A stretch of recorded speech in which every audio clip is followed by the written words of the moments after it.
One. Welcome back to the Wide Right Podcast. I'm Manny Navarro. I cover Miami, the ACC, and college football for The Athletic. He is Carlos Ledo of the MIA All Day Podcast, South Florida native, former high school quarterback, assistant coach. It is Tuesday, November 14th, 2023, around 12:30 p.m. Your Miami Hurricanes are coming off a hard-fought 27-20 loss to the fourth-ranked team in the country, the Florida State Seminoles, in Tallahassee. Freshman Emory Williams started at quarterback, literally sacrificed his left arm to try and get the Hurricanes a win. Didn't happen. Now Miami comes back home, Carlos. They're 6-4. Tyler Van Dyke is back at quarterback. They are a 1-point underdog this weekend with their Saturday noon kickoff against ninth-ranked Louisville, which has the number 2 leading rusher in the ACC, and Jawar Jordan, 12th-ranked scoring defense in the country. Carlos, we'll get to your thoughts on the FSU loss, the Louisville game, what's happening in college football right now. Jimbo Fisher getting fired. It's recruiting flip season. Kids are flipping schools left and right. The Gators are losing a bunch of recruits. But let's start here. Ken Dorsey has been fired by the Buffalo Bills as offensive coordinator. Explain to me again, as he did before we started the show, how Raul went to Buffalo, dipped a bunch of footballs the Bills were using in olive oil because he wanted Dorsey to get fired to come and replace Shannon Dawson. The irony, of course, being Dorsey has a team that's turning over the ball a lot too. Listen, sometimes you got to do what you got to do, right? And Raul knows that it's by any means necessary. He does not care. He was going to go over there and accomplish a mission any way he could. If he had to put illegal substances in Ken Dorsey's bag, put something that'll get him in trouble with TSA if he crosses in with that in his luggage, like maybe 8 ounces of water or something like that in his bag, or maybe some lotion that shouldn't be there. He was going to do it. He was going to make it happen. And lo and behold, Dorsey's gone. He's available. And Shannon Dawson's not making a great case for himself to remain in Miami. So fingers crossed, man. We'll see what happens. I only started today's episode with Dorsey because obviously Miami fans are obsessed with the idea of saviors. And Dorsey is, it's quite frankly an obsession unlike few others. He's the last quarterback to win a national title at Miami, the last to play in one, and the second to last quarterback to get drafted. Miami fans somehow always forget that Brad Kaya was the last quarterback to get drafted in 2017. I know that part of that is because Kaya's NFL career included holding clipboards basically for the Lions, Bengals, and Colts, and now he's in film school. But Miami's quarterback dilemma, Carlos, is very much a real issue. That's what I wrote about for The Athletic. I think we can all agree they had one who could complete the majority of his passes to his teammates and not the guys, on the other team or hitting officials in the face. Miami might have won last Saturday's game. They're probably not 6-4 right now. But this is Mario Cristobal's dilemma. Maybe it's the bane of his coaching career, really. He needs a quarterback. He needs a quarterback guru. It's obvious to anyone with eyes. Miami's offensive line is better. Their defense is better. He's recruited really well. But ultimately, we got 2 games left in season number 2 and 22 games into the Cristobal tenure at Miami. We have no clue what is going to happen at quarterback going forward. That's the most important position on the field. You can't win in football without a quarterback. No, and somewhere Manny Diaz in Happy Valley is sitting back, drinking a scotch, smoking a cigar, saying, "I told y'all it wasn't easy." But I know fans are going to love that one. But you know what? It's so strange, man. It's let's start with a positive. You came off an ass kicking from the year before against this team, when your team was just an utter disaster the season before, right? I mean, they were just doing nothing on offense. They were turning the ball over even more last year. And you come into this game and you fight against what is now, number 2, number 3, 4, top 5 team in the country, right? A team that's going to make the playoff essentially if they finish top 4, which they probably will. And, you get down 10-0 early in the game. And if the floodgates were ever going to open and things were ever going to collapse at that point with a freshman quarterback, the way the season has gone thus far, it was going to be right then and there. But it didn't happen. They fought back. They got back into the game and ended up tied 10-10 at the half and take the lead to start the third quarter, 13-10. So to me, that was impressive, even overcoming a Ray Finkel moment by the holder.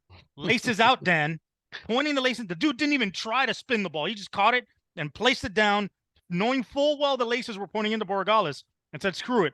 All that laces out stuff, that's bullshit. I'm just going to leave it right here." And bang, he shanked a pot of the kick. But all that was great. But then FSU eventually took over, and they started to impose their will on Miami starting in that third quarter. And again, I don't know what it is about the third quarter with the Hurricanes, but it has not been friendly. And going into that Clemson game, I believe it was they were outscored 45-7 in the third quarter in ACC play. They were outscored again 10-3 this game. I believe they were outscored against NC State again in the third quarter there.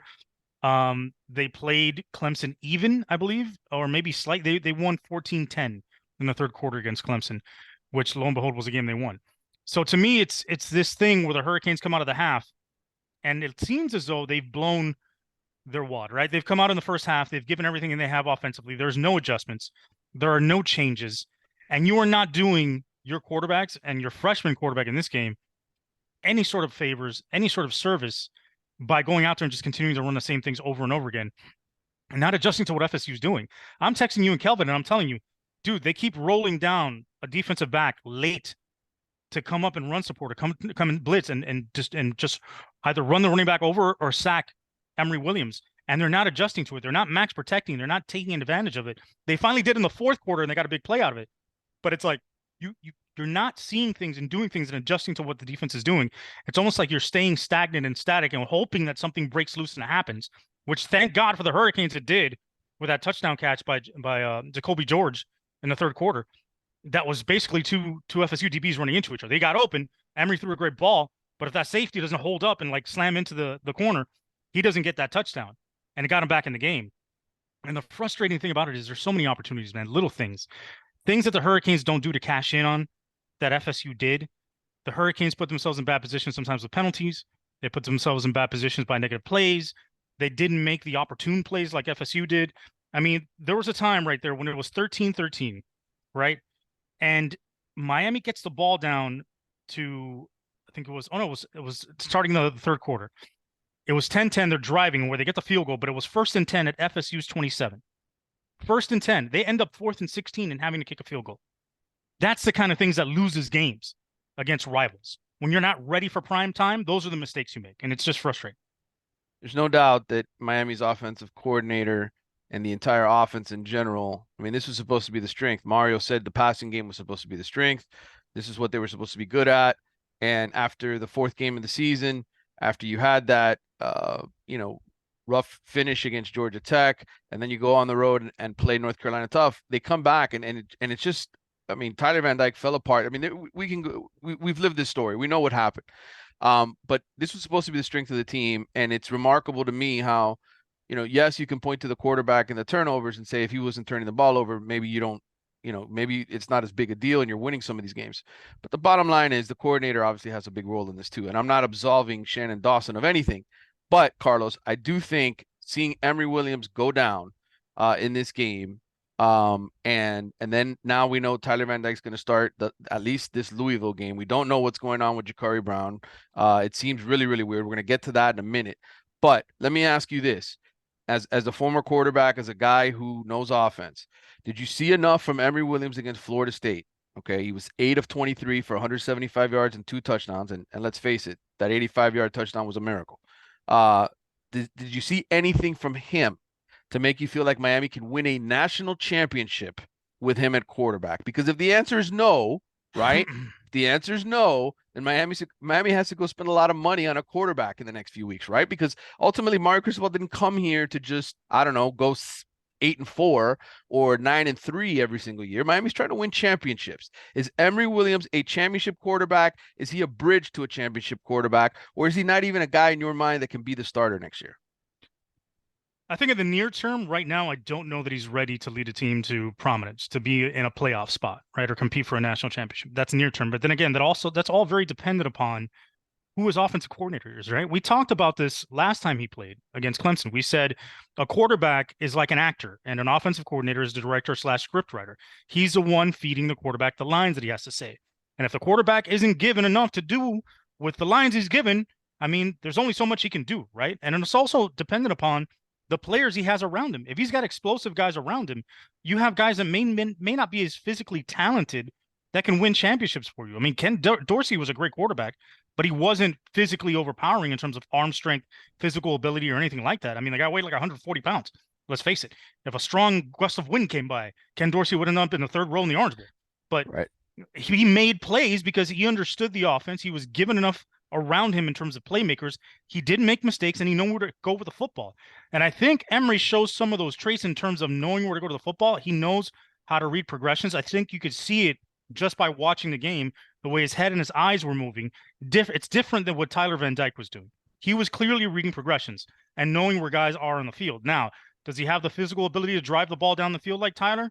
Maybe not, but the shot to Jakari George, where the two guys ran into each other, was a pretty nice ball. The fade to the back of the end zone was a nice ball. I just don't know that he's ready yet. And I think it's going to take like another year of seasoning before we get a real good assessment. I think it's going to take another offensive coordinator to get a real good assessment of what he can do, because he hasn't given enough. Now, to me, the other issue is not only does Miami lack a superstar quarterback or a guy that you feel like is a 5-star, a guy you can rely on at quarterback, I don't know if they have a 5-star receiver. They haven't recruited a 5-star receiver yet. They're chasing Jeremiah Smith. They want that kind of guy on the team. If they could land one, that'll be a big help to this offense. I mean, just look at what Charleston Rambo did for the Hurricanes that 1 year, not being a 5-star guy, but being a really good receiver coming from Oklahoma, giving that additional dynamic to the Hurricanes to be able to get down the field and be explosive and make big-time plays. You saw the difference Jakari George made this past weekend when he got his opportunity to make a couple plays, but it's not consistent enough. I think the Hurricanes need more weapons outside. They need to also find a way to get Colby Young the ball a little bit more, because every time he goes up and he goes up to get the ball, he gets it, he makes plays. There's just a lot that goes into it, and I don't think it's just dependent upon Emory Williams. I think he's fine. I think from a leadership perspective, he's got it. He's a sharp guy. Kids like him, the team likes him. He fights. He's a leader. He's positive. He's upbeat. He's willing to sacrifice his body for the team. But from a passing perspective, I don't know yet. I can't tell. I mean, the book is open on him, which to me means you have to go out and get a quarterback in the transfer portal for next season. Because if you're unsure at this point, even if you're on the fence 50-50, then you got to go get a proven guy, give Emory one more year or have him compete with that guy, and then see what happens after that. Yeah, I want to talk about some transfers, some guys that could be potential targets that I think make sense for Miami because of the situation that they're in, and the fact that NIL could play a role, right? Miami can go spend a lot of money. It is Christmas season soon. We are close to Thanksgiving. This is the season. No, I'm making my list already. I'm already putting a little Christmas list together. I'm going to slip it under Mario's door. I'm going to tell him, look, this guy looks pretty good. What do you think about these stats? Come on. Before we get to some potential transfers, I want to discuss Jakari Brown. Cristobal said yesterday during his press conference that he'd get a lot of reps in practice this week behind Tyler Van Dyke, who is going to be the starter again. Then when offensive coordinator Shannon Dawson was later asked in the same press conference how the workload between Van Dyke and Brown would be split. I messaged this to David Lake, by the way, during the press conference. And David, thank you. David Lake from Inside the U, thank you for asking the question I wanted answered.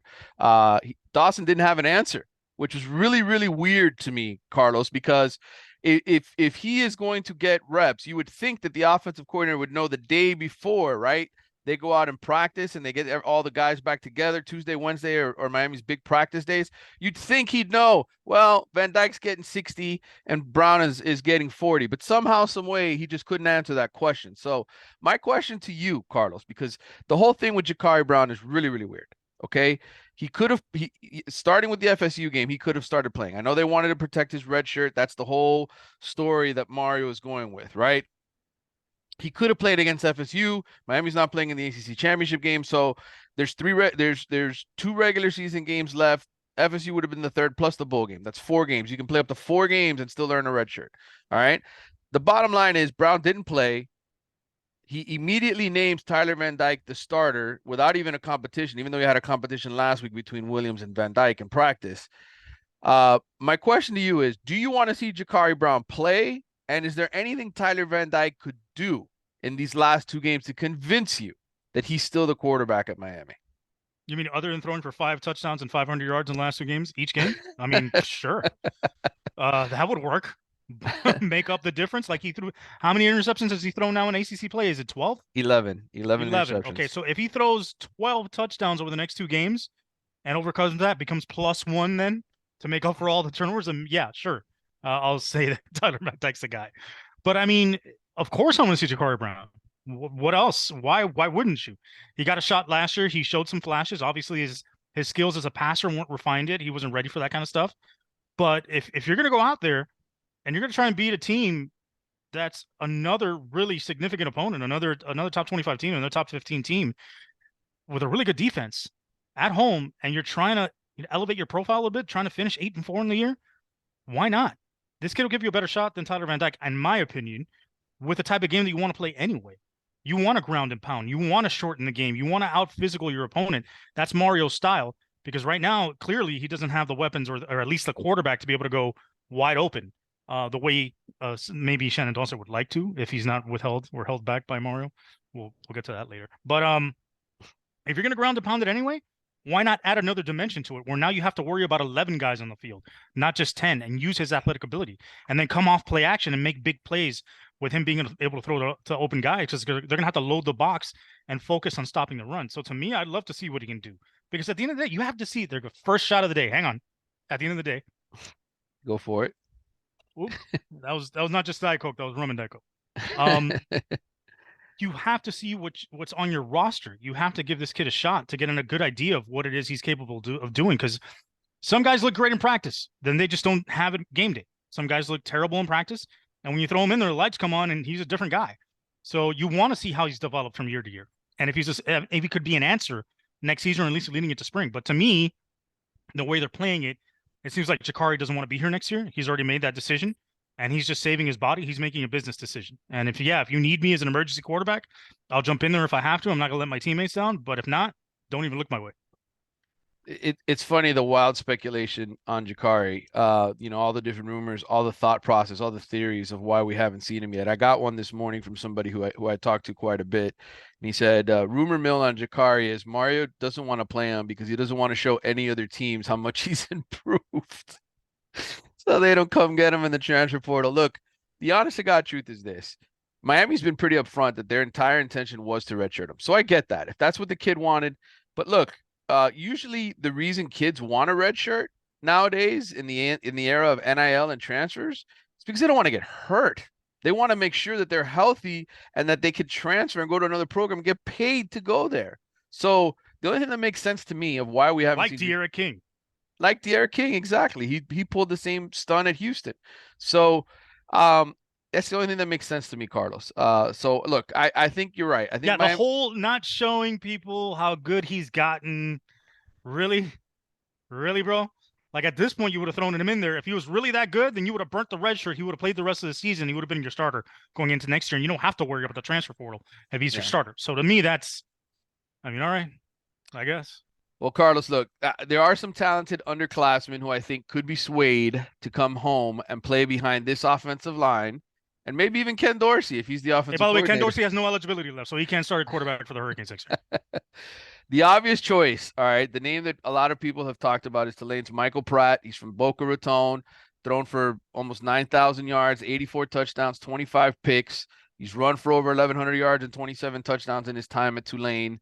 We can talk about him, but there are a few other names I wanted to mention here, guys that I think make sense because they're at lower tier programs and could be enticed to basically come play Power 5 football. One of them, Carlos, is Washington State's Cam Ward. Washington State, you might notice, they got left out of a Power 5 conference. Them and Oregon State are looking to see what they're going to do next season because, the Pac-12 split up. Ward, if you remember, played at Incarnate Ward. He won the Jerry Rice Award, which is like for the top Division 2 or FCS player or whatever. He's completed 67% of his passes this season, 3,100 yards, 20 touchdowns, 5 picks. He's also run for 114 yards and 6 scores. He's not super, super, super mobile, but he's not a statue either. And he can make, there's a threat of a run in his game, so to speak. He's 21 years old, 6'2", 223 pounds. He also, of course, played with former Miami linebacker or former Washington State turned Miami linebacker Francisco Mauigoa. Middle Tennessee State's Nicholas Variado. He's another South Florida native. He's from Plantation High School or Plantation, but played at University High School, the private school up in Broward near Nova, 6'1", 196 pounds. He plays for Middle Tennessee State. He's completed 67% of his passes this season, 2,600 yards, 20 touchdowns, 9 picks. He's run for 302 yards and 2 scores. Thing about Variado is he quarterbacked the South Florida Express, Carlos. And guess who played for the South Florida Express? Jeremiah Smith, right? That wouldn't have been my guess. All right, but there's a lot of good receivers who played for the South Florida Express. Variado's got experience. He's got 2 years, I think, of starting experience at Middle Tennessee State. And again, I'm just throwing names out here. This isn't because I was told anything. This isn't because I know anything. This is simply speculation. But I think at this point, we all have to sort of come to the understanding that if Miami isn't looking for a quarterback in the transfer portal, something's probably wrong, right? Right. And I mean, Pratt to me is the most experienced, the most seasoned, and the most ready to go, right? He's the guy you could plug and play. He's been in big games. He's won a lot of games for Tulane, thrown for a lot of touchdowns, run for a lot of yards. If Miami is not going to go that way, if they want to just supplement the QB room and try and find another young guy to add competition and add some depth to it, maybe skipping a recruiting cycle, because I got to tell you, I'm not too convinced with this quarterback recruit that's coming up. Judd Anderson. No, I'm not all that convinced with that guy. Another guy that I would look at is Fernando Mendoza over at Cal. Former Columbus quarterback, 6'5", big kid, good arm, smart decision maker. He's just become the quarterback for Cal, the starter for the last few games. He's thrown for 975 yards, 8 touchdowns, 4 picks, playing in a big-time conference, and he's played in his starts against USC. He's played against Washington State. He's played against Oregon. And, I mean, what else could you ask for? You really can't. You need somebody who has at least played at the Power 5 level, right? And Cal, of course, is joining the ACC, so that whole thing is interesting. They're going to be on Miami's schedule next year, road game for Miami. Carlos, I want to talk about coordinators, but I'm not going to make it about offense. Okay, I'm going to speculate now about defense, and here's why. The coaching carousel picked up steam this week. Jimbo Fisher got fired at Texas A&M, left the building with $76 million in his pocket. Penn State. Did they make him take the ski mask off as he walked out of the building? Because I'd have been like, yo, it's me. I'm the one getting paid, baby. And by the way, I'm not selling the ranch. I'm keeping it. I'm going to keep it right here to remind you of all you paid me. Penn State fired its offensive coordinator after they lost to Michigan. Boise State fired its head coach. Mississippi State fired its head coach. It's officially moving season in college football. And while I think Miami fans are focused on, hey, how do we upgrade offensive coordinator? I don't think they're thinking much about losing anybody. And I think they do need to think about this, Carlos. I'm not doing this because it's Halloween. I'm not trying to scare you. Halloween passed already. I'm just spitting truth at you, okay? If I'm Brian Kelly at LSU, right? I've seen what Miami did to FSU this past weekend, holding them to 57 yards rushing. I've seen that Louisiana native Lance Guidry has done a really good job with this Canes defense. If I'm Brian Kelly, I'm calling him. If you're Brian Kelly, you're calling him. Yeah. How nervous are you, Carlos, about Miami potentially losing their defensive coordinator? Listen, if LSU comes in with a $2 million package, $2.5 million package, and a bunch of crawfish, my boy's gone. I mean, what are you going to do? He gets that Cajun crawfish, and he gets those $2 million. He's out of here, and he's going to elevate himself, because I think what these guys want to do eventually is become head coaches themselves. And yeah, he's done a great job here in Miami, and he knows Mario's got job security, but it's not the SEC. And if he makes a name for himself as a coordinator in the SEC, if he leads LSU to an SEC championship with a strong defense, then he elevates that profile, and he's going to get a shot as a head coach. So yeah, absolutely. If I'm Brian Kelly, I'm making that phone call. Or if I'm other major programs across the country that lack a defensive coordinator or feel you need to upgrade, I'd absolutely make a call. I mean, aside from that third quarter against North Carolina and his stepping onto the field on 4th down, Guidry's had a great season as a coordinator.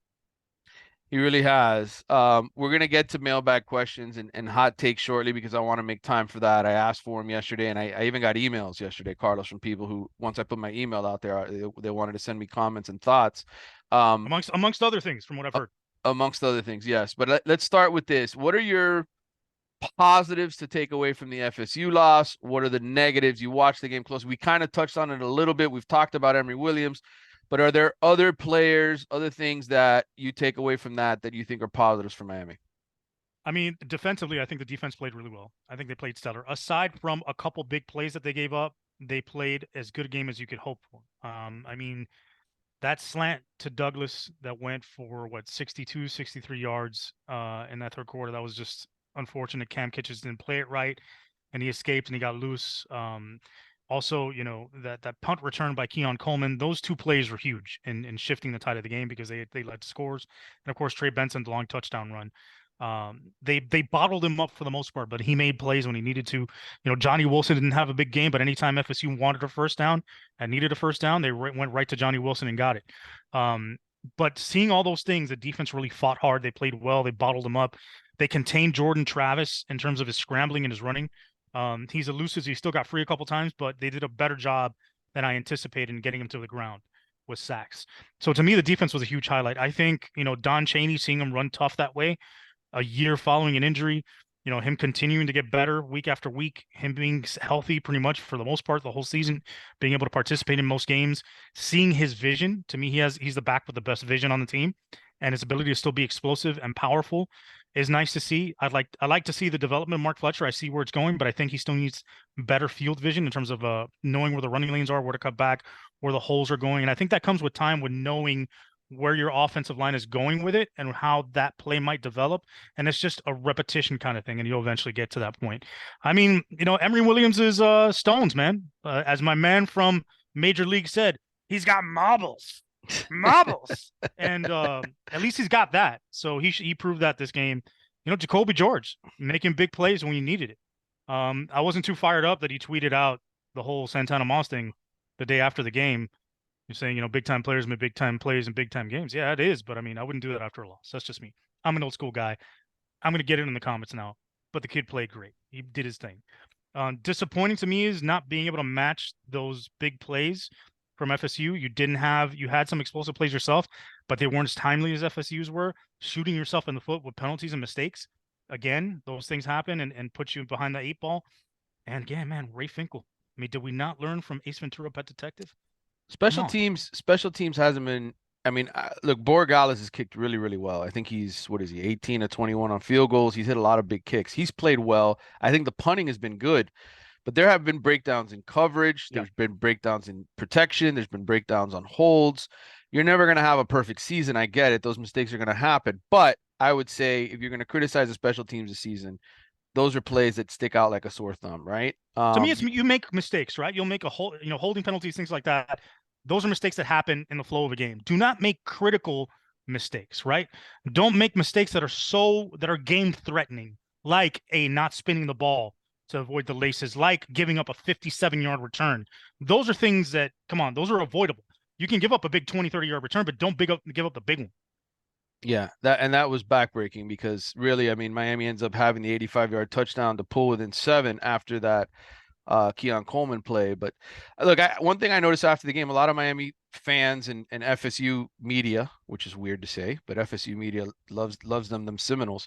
Back and forth, right? A lot of trash talking players, trash talking, which is fun. It makes the rivalry fun. But what I find interesting is after watching that game and seeing Florida State earlier this year against LSU and now knowing how terrible LSU really is on defense, shout out to Andy Staples, by the way. Andy Staples told me at the FSU LSU game before the season even started that LSU's defense was going to be bad. I just didn't envision it being this bad. But to carry on the conversation, I don't think Florida State's can win the national championship with this team. No. I think they can make the playoff. I think they will win the ACC with this team, although Louisville will give them a game. But I don't see them winning a national championship with this roster because of the way that Miami played against them up front. It was pretty even. If not, at times you could say Miami owned the battle up front.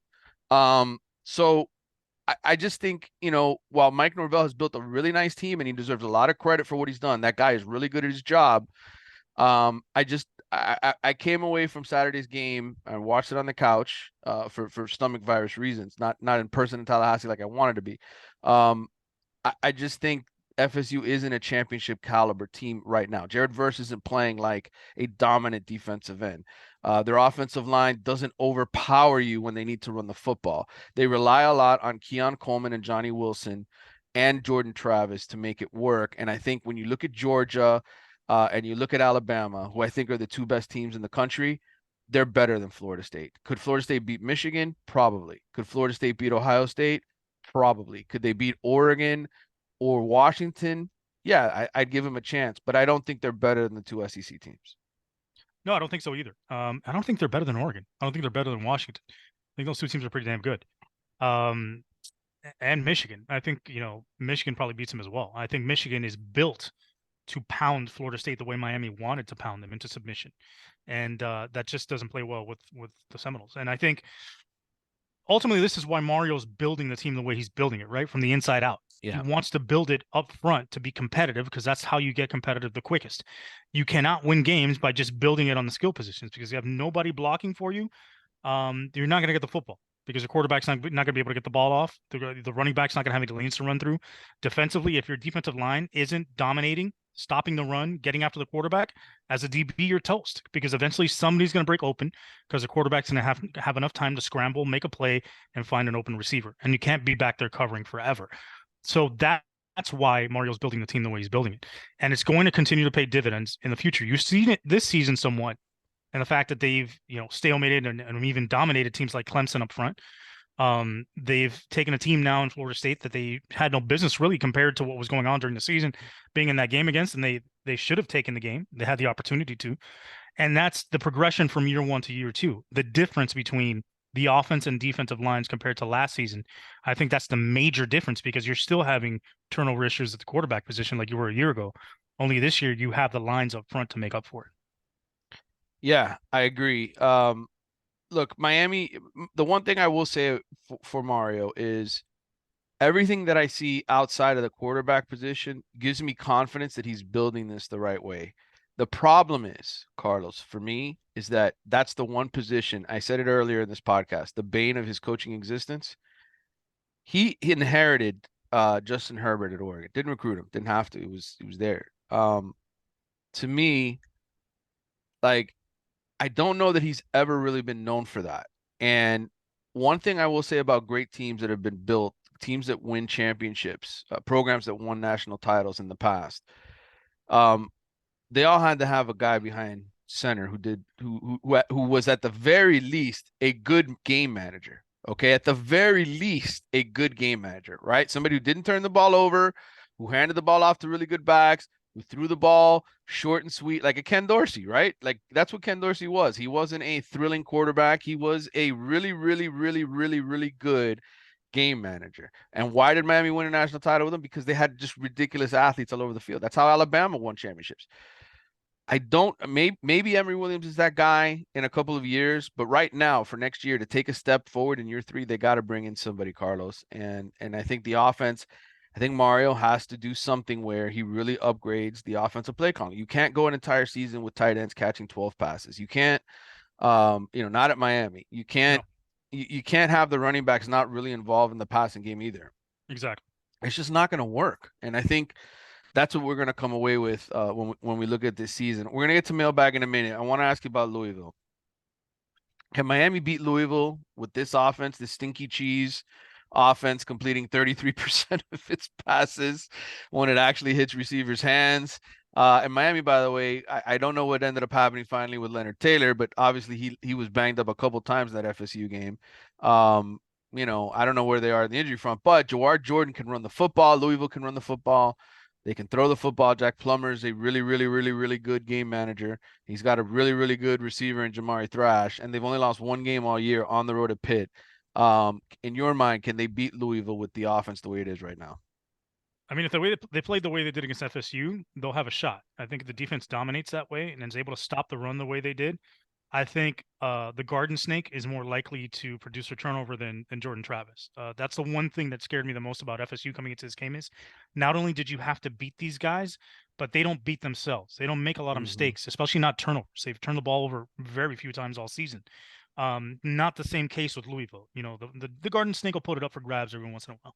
So you have an opportunity to get a couple turnovers, flip the field, get on short fields, maybe punching it at least for a touchdown and a field goal, get things going for you that way, make it easier on your offense, and then be able to dominate up front and just kill clock, shorten the game, and be the physically dominant team. You have a shot, I think, to beat Louisville, but you have to be able to run the football really well.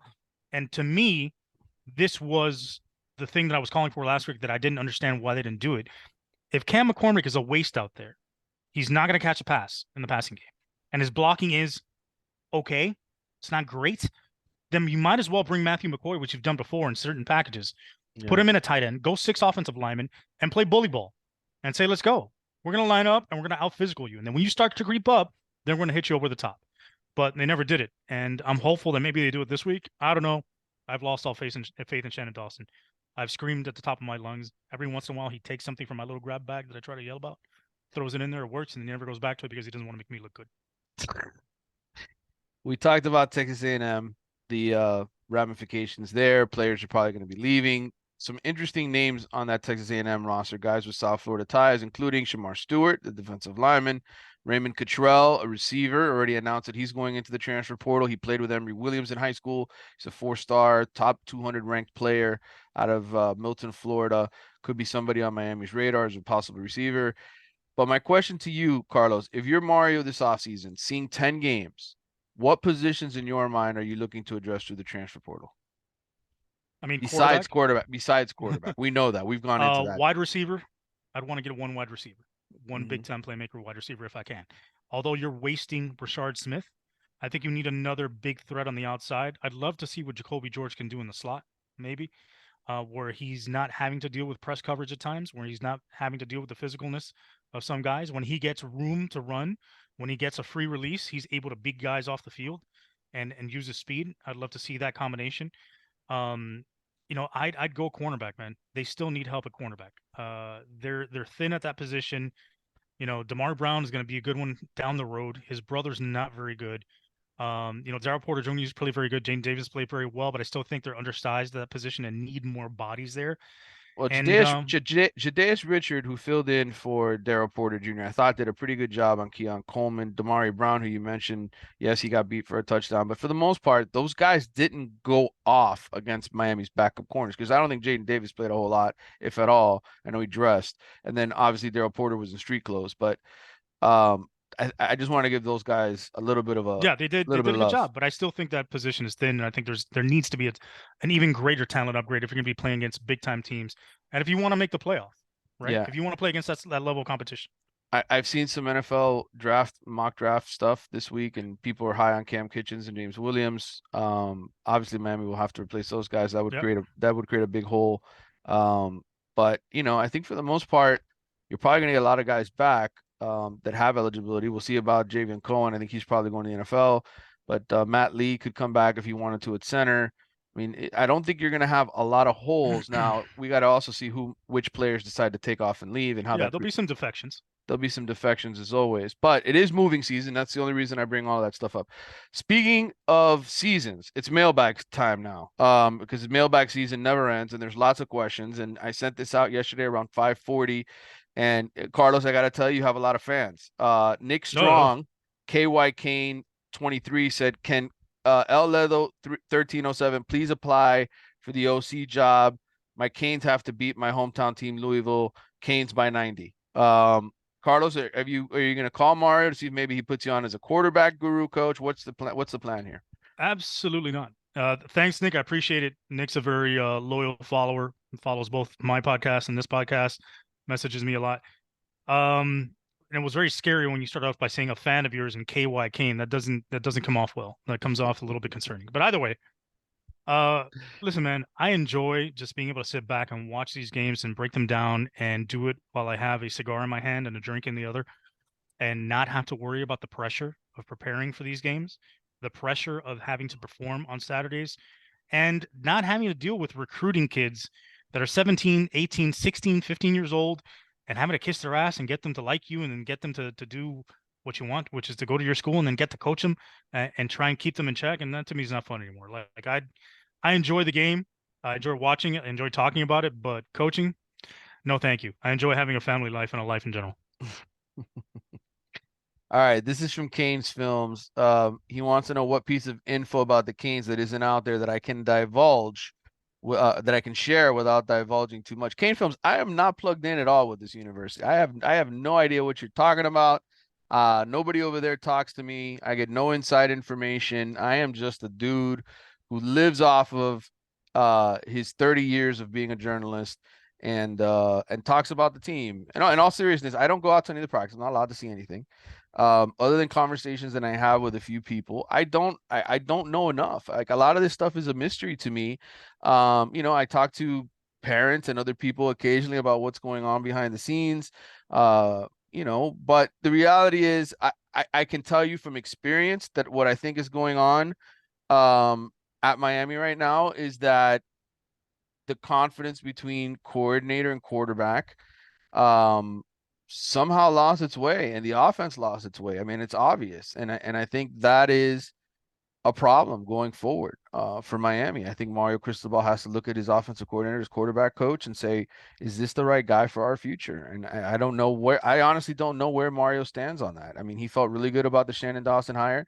Like I said, in the beginning of the season, he was saying the passing game is going to be our strength. And it's inexplicable that something like this happened so quickly, that you had such a drastic drop off. So, And you know what? Adding to the pressure now on Shannon Dawson, this Dorsey firing, which the fan base is going to be clamoring for Ken Dorsey, not to mention the boosters that have the mhm. money that want this guy here are going to come up and say, "Hey, listen, dude, Dawson's not getting a cut. You need to cut a check to cut him loose and bring Kenny Dorsey in. We'll figure it out. Get it done." Yeah, I agree. And so look, the bottom line is I got no insider information. I can tell you from experience that there's going to be changes this offseason. It just always happens. Mario has a lot of changes to his staff. There's going to be players coming in and out. It's not going to stay status quo. Things will happen. I don't know what it's going to be. I don't know which players it'll be. I don't know which coaches it'll be, but I think there will be some changes because this isn't acceptable. Mario didn't Yeah, come it's here. inevitable. Yeah, Mario didn't come here to just go 6-4 or 7-5 or 8-4 or whatever. Like it's Miami has to win. Like this Yeah. this can't stay status quo. This is from Yost J83. What happened post bye week with the offense? Understanding that talent level is different, but if FSU happens week 5, we're rolling that team out of the stadium. Offense is definitely since the bye. Do you agree with that, Carlos? If the scheduling timing was different, does Miami beat Florida State coming out of week 4? Um, Only because I think Florida State would have played man and tried to pressure TVD because that's just their comfort zone. That's where they feel best. And at the end of this game, when TVD came in and I saw they kept playing man, I was like, oh my God, this guy might actually have a shot of leading us down the field to get a score because that's where he plays best. But if they had come out with the game plan that everybody else is coming out with in the ACC, which is play, cover 4, cover 2, cover 6, cover 3, and mix it up on TVD, no shot. Yeah, I maybe it would have been different, but I think Florida State was also in a different place too, right? Like their receivers weren't banged up then. Keon Coleman and Johnny Wilson. I don't think after coming out of week 4, they were sort of dealing with anything. I think they got banged up as the season sort of went on. All right, let's keep going here. Michael Bonicer, M Bones 12 on Twitter. Where should the blame lie in the regression of the offense since the Georgia Tech game? Everyone seems like it's Dawson.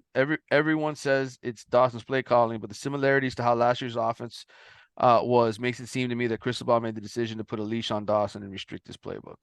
Yeah, it's a theory, man, and I know we talk about it a lot on this show, Carlos, but I guess being a part of a coaching staff, the head coach can always have influence, right? Like he can always come to the coordinator and say, let's be more conservative. In Mario's case, I can't blame him for wanting to do that with Tyler throwing as many interceptions as he was throwing. Yeah. And I mean, the Mario's go-to is the more the turnovers happen and the worse it looks, the more he wants to play Clench. even more clinch and play more conservative and then also be more micromanagey, I think. Yeah. You'll notice during games, this is Mario when the team is on defense, headset off, offense, headsets on, talking into the mic. What does that tell you? Mm-hmm. Yeah. There you go. Good response there, Carlos. This is from Ginger Man Cannon Did to a Believer. One thing that has cursed Miami for years is guys leaving early and entering the draft. Of the guys that are draft eligible, who do you think will ultimately decide to go pro? Who do you think should come back? Will TVD be on SMU with Rhett, PSU with Manny, or the XFL next year? I really don't know what's going to happen with Tyler. I think I don't think he's going to end up at SMU because I think SMU has a couple of quarterbacks. Penn He's going to State. end up with the North Texas State Armadillos. He's got to replace Scott Bakula. Maybe I hear that's they're what looking for a happens. quarterback. Yeah. Yeah, maybe that's what ends up happening. But I don't think he's going to end up at either of those places. And I don't expect him in the XFL. I think Connecticut might be a place where he goes. He's from Connecticut. Yeah. That program's kind of had a rough season. Maybe that's where it is. I don't know. I have no idea. We're speculating here. This has nothing to do with anything that I've been told. So, all right, let's go here. As far as players going pro, I think Cam Kitchens, I think James Williams, and I think Javian Cohen will be 3 guys that have eligibility left that go pro. And I think all 3 guys should come back. Maybe JV and Cohen should go, just because maybe he's an older dude. But I think Cam Kitchens had a rough second half of the season. He had the pick 6 against Clemson, but other than that, he's had a lot more missed plays than usual since he came back from the injury. To me, James Williams is a physical beast, and yeah, he makes some big hits at times, but I don't think he's played to his potential at the University of Miami, and I don't think he's a very good cover guy. I think his best role would be as an outside linebacker, I think. And the other name I was going to throw out there was Leonard Taylor, just because I know he's been high up on boards. But again, I Miami mean, fans think he's another guy who hasn't necessarily lived up to his yeah, not enough production. potential. This is from Steven Castle too. I feel that we need to get a veteran QB from the portal. Can you give us some names who we could possibly go after? I feel like we answered your question during the podcast, Steven. I think the name most people want is Michael Pratt. Yeah, He's won at Tulane. He's led them to big heights. But again, who knows what? Again, this is just speculation. It's nobody's knowing anything. It's only right. 274 Rob Port. He's got a bunch of numbers there. Could you explain why it made sense to start TVD, knowing his consistent turnover problem? Does this mean JB, they're pushing him out? I think it does. I think the fact that you don't even put Jakari Brown on the field is a sign to me that he's probably on the way out. yeah. I don't know that you're pushing him out. Maybe it's his decision to be out. Right, right, right. Do we take two 24 quarterbacks now, or take two transfer QBs and Judd Anderson? Good question, Columbus Kane, or Kane Columbus 974 on Twitter. I think Trevor Jackson is a kid who was committed to Ole Miss. He was an Elite 11 finalist, a kid from the Orlando area who is, to me, a really talented player. The problem is he's not playing a lot his senior year. He transferred to high school and he didn't beat out the guy that was there. So if they add a second guy, he's somebody who would be available. At this point, I think Miami probably looks to take two transfer quarterbacks. If Tyler Van Dyke goes and Jakari Brown goes and you got Emory Williams, you take two transfers and you sign Judd Anderson, so you have four on the roster and hope that one of them works out. I agree. I take if you can get Pratt and Mendoza, to me, that would be the ideal combination where you get a guy who's a proven starter as a veteran, then you got another guy who's a freshman coming in as a sophomore that's had experience in a Power 5 conference. This is from Stop Cop City at Taco Thunder 5. He says, you laughed at my assertion a few weeks ago that what happened against Georgia Tech might be the beginning of the end for Mario. Do you and Carlos still believe Mario can take us where we want to go? And if so, what are the absolute must-dos this offseason?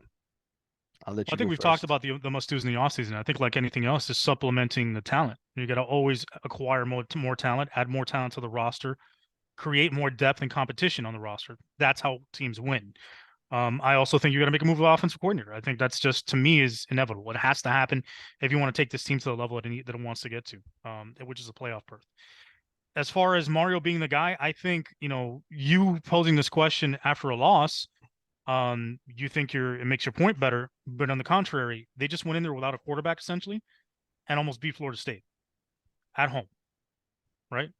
A team that's probably going to make the playoff. So what does that tell you about the way he's constructing the roster? He's doing a good job, right? He's had a horrific run of quarterback play since conference play started, yet this team is still 6-4, right? And they almost beat Florida State on the road. So to me, the way he's starting to construct the roster, this is the beginning phases of it. Yeah. Eventually, it will get better, and eventually, you'll get to the level where it needs to be. Is it good enough? No. Was the Georgia Tech decision stupid? Absolutely. Will it probably cost him, from getting to 8-4? Maybe, but we'll see. But I didn't scoff at you or laugh at you. I don't think it's the end of Mario. I think it was a dumb decision that cost them a really important game that eventually, looking back on it now, is going to be one of the reasons why they didn't finish the way they wanted to finish. I'm not going to go off on a long tirade defending Mario Cristobal or the hire of it, because I think we've discussed all the reasons why. He's a good recruiter. You need to bring in talent. College football is an arms race, etc. But I will answer this: do I still believe Mario can take Miami where where Miami wants the program to go, which is winning national titles again? I think if that's going to happen, Mario needs to grow as a coach and accept the fact that he needs to hand over the offense to somebody who knows what they're doing. And I don't Absolutely. know that he has ever crossed that threshold yet in his career, whether it's FIU, whether it's Oregon, whether it's Miami. At some point, Nick Saban had to let go of the notion that you ground and pound your way to national championships, right? At some point, he saw that college football offenses have to score a lot of points and you have to have a complete team. I don't know. And I know look, he hired a guy who runs the air raid. I get it. You had Tyler Van Dyke, who he thought was the number one quarterback in the country. All of those things happen, right? I'm not saying he's resistant to it, but I don't know that Miami's completely bought into, and Mario hasn't completely bought into that concept. And he needs to go out and buy the best quarterback available, because that's what it is now in college football. And you look at every team that's in the college football playoff hunt, more than 50% are guys that were not homegrown. They're Yep. transfers. So until Miami takes that step, they will not win a national championship. And speaking of buying, if you notice the hat, Oh yes, good transition there, Carlos. MIA All Day gear is coming soon. We're gonna have a Shopify link up in a couple weeks. I Yes, debuted some of the stuff this Saturday before the FSU game. Tweeted it out. You can find it on my Twitter profile at ELLEDO1307. Manny's also retweeted it. He's gonna retweet it again because I'm gonna make him. And we are not finalized with all the stuff yet. Those are just some samples of the designs we got coming out. But be on the lookout. It's gonna be ready for Christmas. Get your shopping done. that's right. Make Carlos a happy man. He deserves it. He's Because sitting this here season giving. has depressed me, so help me. All right, this is from Andrew V_17. If Dawson handcuff is Dawson handcuffed by Mario or by the QB? This offense has not been fun to watch all year, or all over the last month. Do you see Dawson back next year? We've kind of hit this one quite a bit, Andrew. I think he's handcuffed by both, probably. Right? Yeah, Do I see him coming back? No. If I were to make a prediction now on November 14th at 1:43 p.m., my answer is no. I agree. I have a question here. If you go to a game that you're not a fan of, either team, do you A, wear the team you're a fan of, or B, wear a blank shirt with zero team allegiance, or C, wear a shirt of one of the teams that's playing? This is from JL Valero 81. It's a good question. Well, I haven't gone to one of those games in a very long time. The last one I can remember with college football was I went to go see Nebraska and Tennessee play in the Orange Bowl. I think it was Peyton Manning was a quarterback Okay. for Tennessee. I wore a Hurricane shirt Okay. You wear because the that's team. just. You wear the team that you support, right? I mean, there's I nothing mean, that's wrong with just that. I was also a very young guy and really didn't care. I was like 19 years old back then, 18, 19 years old. So Right. I was just like, whatever. I also ran into. That's when my Tommy Frazier story happened. Right. I remember that. That's a For good. those of you that don't know, I don't know if I said it on the show before. So it was You did. my brother's. I did. Yeah. Okay, well, whatever. Then look up the episode where I talk about telling Tommy Frazier something very not very nice when I saw him buying nachos. Yes, you did. I think it was over the summer. You and I talked about All that right. story. This is from David Hernandez, D Hernan _. He says, "This is my take. If we don't see Jakari Brown these last two games, he's going into the portal. My question: if the passing game doesn't show signs of life these next two games, do you see Dawson being retained? The answer is no. No. No. This is from Jeff. Any interesting transfer prospects from Texas A&M? Can we also snipe James Coley back here? This is from RCJ Matt on Twitter. Do you want Coley back? Hmm. I don't know, man. His first tenure here wasn't great. I think he's a great dude. I think he's a hell of a recruiter. I think if he evolves his offensive thinking from where it was before, I think he could be a good coordinator, but I'm not sure, to be honest. I'd take him as tight ends coach and Oh yeah, for sure, recruiter. 100%. The tight ends will actually catch the ball, and there will be tight ends here that can catch the ball. But the ironic thing is, he was trying to beat Miami out for Jaleel Skinner, was he? Yeah. This is from Rusty Sedaris, R. Sedaris on Twitter. How was the QB room so poorly managed for 2 years straight now? Is this a Mario problem? Yeah. I mean, the head coach has to get the quarterback right. It is a Mario problem. He's got to get it right.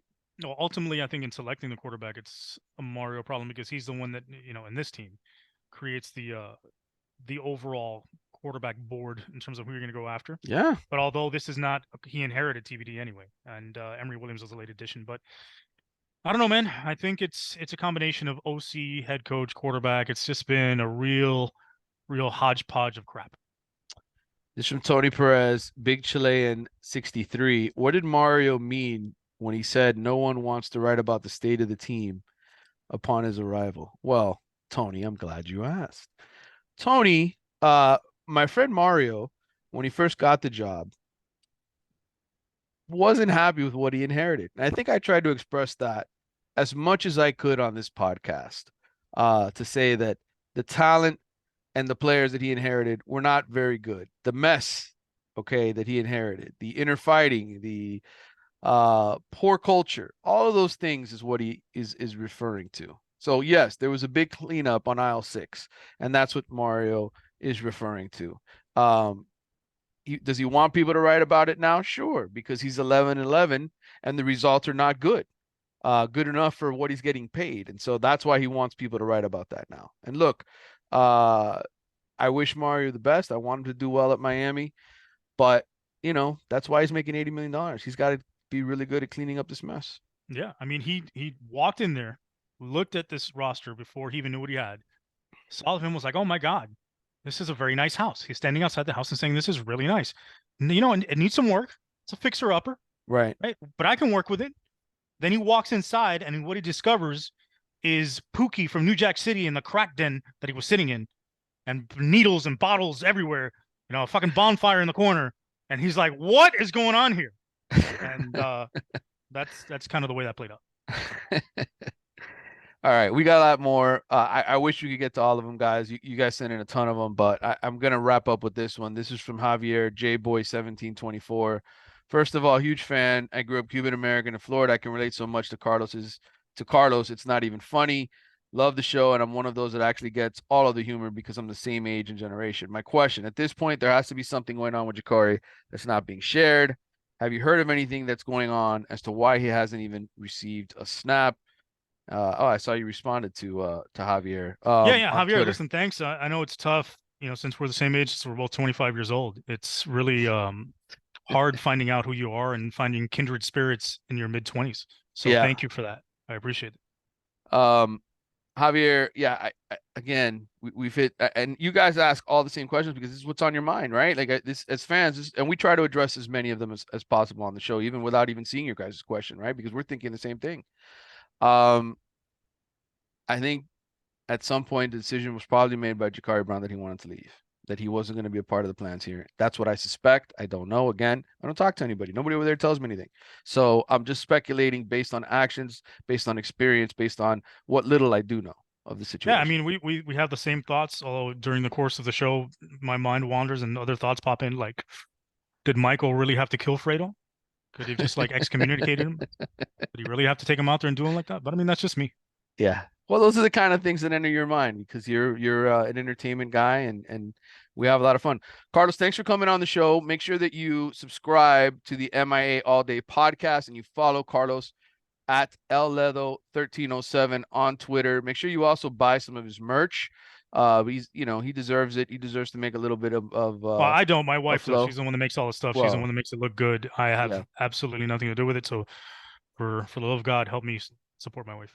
Yeah, shout out to Miss Joanna as my daughters refer to her. Thanks for coming on. We will do another wide right episode probably next week after the Louisville game, although I will be in St. Augustine after the Louisville game. I'm not going to Boston College for the finale. I think I will be covering FSU Florida in Gainesville Saturday that following week, but I will be home for the That sounds more final home fun. game. Yeah, and then I will be going to Charlotte for the ACC championship game to see if At least, Florida. at least you are. Yeah, I will be there. Miami won't, but hopefully, there's not too much news. Hopefully, Lance Guidry signs a Hey, the contract. good news is your favorite team is probably going to be in the ACC championship, man. You're going to That's get to see right. Florida State. You're going to get to see your favorite team I get to see against the Florida, Knowles, who I don't think are good enough to win a national championship. and then you're going to get to see him in Charlotte. You're going to get to see him in two huge games. So congratulations to you. I appreciate that. I appreciate that. Make sure you also subscribe to The Athletic if you haven't already. You can follow us here on the YouTube page where we have the Wide Right podcast, or you can subscribe and download it wherever you listen to your podcast. Carlos, thanks again. Final thought here. Any? I mean, put me out of my misery, bro. Can I get one last good game before the season ends? Does Miami get to 8 wins? Let's end with that. Does Miami get to 8 wins? I'll go yes. You're going to say yes with a Just bowl because win? screw it.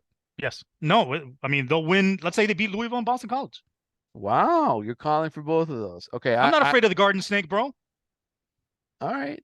Okay. I say Miami finishes 7-5 as I predicted, and we'll see what happens with the bowl game and who actually plays in it. I think Well, if selfishly, that's because gonna be I said 8-4 before the season started. So selfishly, I needed them to pull this I off. gotcha. I gotcha. I feel you. All right. Thanks for watching this week's episode. We will talk to you soon. Peace.